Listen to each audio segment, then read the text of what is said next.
Halo, jumpa lagi dengan channel YouTube saya, Dr. Juniati Aka. Apakah kelahiran Metaverse sudah tercermin di saham-saham di Bursa Efek Indonesia? Khususnya saham-saham yang berkaitan dengan teknologi, data center, atau film.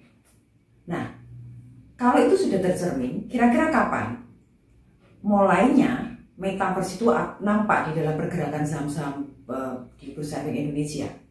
Apakah sejak Facebook mengumumkan proyek metaverse-nya, atau bahkan mungkin jauh sebelum itu? Nah, mari kita amati saham-saham teknologi yang ada di bidang teknologi, di film, di data center yang berhubungan dengan metaverse. Mari kita akan mengamatinya dan kita akan lihat pertama-tama dari aspek teknologinya seperti apa. Secara teknologi, metaverse lahir saat 5G memang menjelang lahir. Nah, kenapa saya katakan menjelang lahir? Karena di negara-negara padat penduduk, termasuk di Indonesia, generasi internet, generasi 5G itu memang belum benar-benar lahir. Mengapa 5G penting? Karena teknologi metaverse memang lebih rakus bandwidth internet untuk menjalankan video-video interaktif yang menjadi dasar metaverse bisa berjalan lebih mulus. Nah, secara ekonomi, kelahiran metaverse itu juga didorong oleh stimulus pemerintah di hampir semua negara terkait pandemi COVID-19. Menurut data Bank Dunia, telah digelontorkan data sebesar 93 miliar US dollar atau setara 140 triliun rupiah untuk mengatasi COVID-19 di negara-negara miskin. Nah, bagaimana dengan di Indonesia? Uang beredar naik tajam, di sisi lain daya beli dan rantai suplai belum sepenuhnya pulih. Dari mana uang beredar tersebut?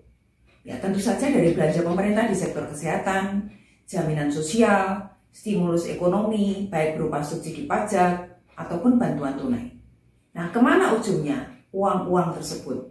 Tentu saja ke dunia usaha, berupa pembelian barang-barang konsumsi, alat kesehatan, ataupun berbagai jenis jasa lainnya. Di negara Amerika, untuk pertama kalinya dalam beberapa dekade, inflasi berada di atas 5%. Artinya, kelebihan likuiditas itu nyata dan terjadi di seluruh dunia.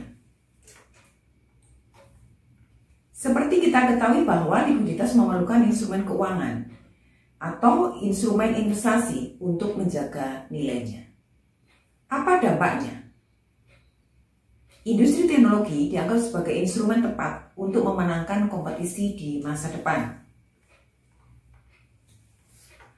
Maka tidak heran jika selama pandemi COVID-19 nilai Bitcoin secara signifikan juga naik. Bitcoin ini dalam kondisi tersebut menjadi semacam lindung nilai bagi kelebihan likuiditas tersebut.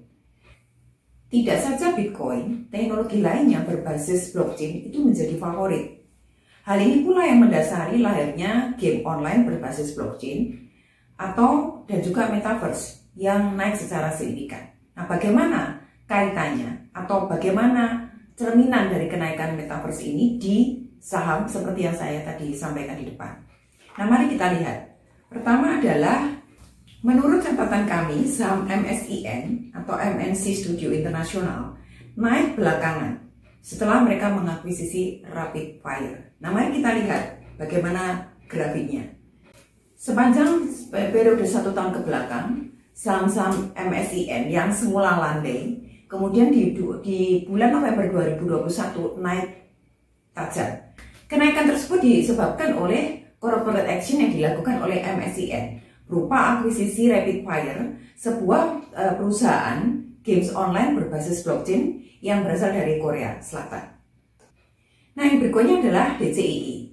Saham DCII naik secara signifikan karena memang antisipasi kebutuhan data center di Indonesia dengan bertumbuhnya metaverse. Nah, kalau kita amati grafik dari saham DCII, saham itu naik di pertengahan bulan Juni 2021 sampai dengan akhir tahun 2021 tetap stabil naik. Memang di DCII sempat masuk Salem Group, tetapi bukan hanya itu saja.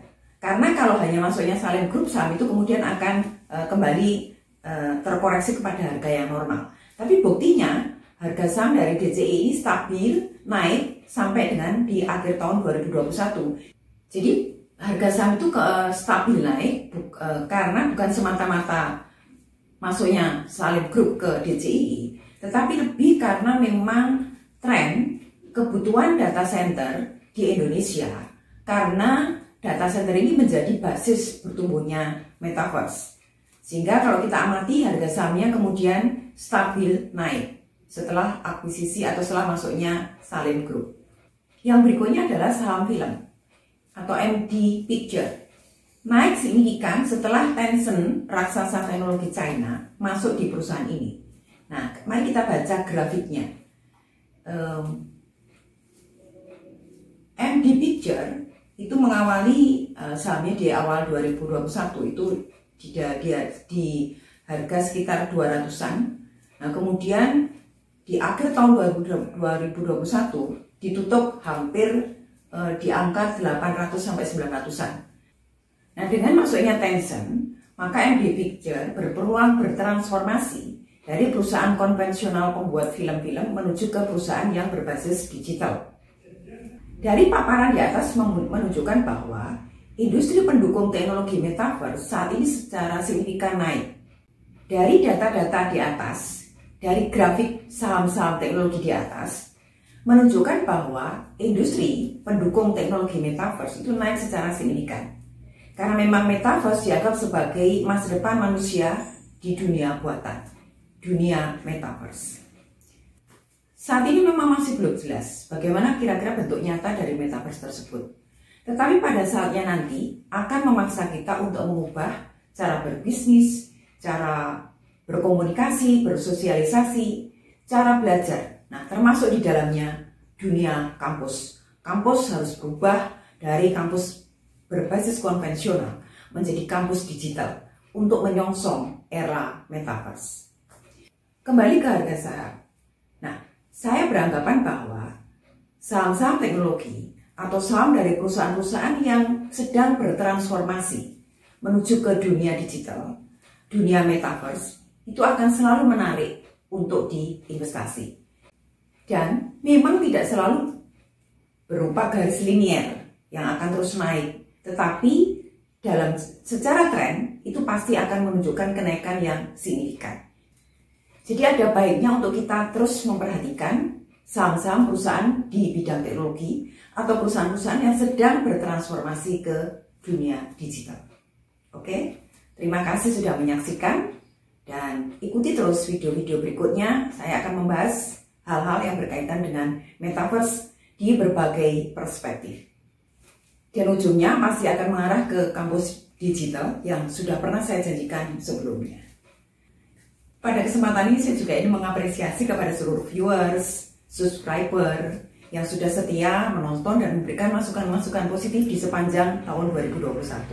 Terima kasih sudah menganggap konten dari video ini menarik, mengedukasi, dan patut untuk ditonton, patut untuk di view. Terima kasih.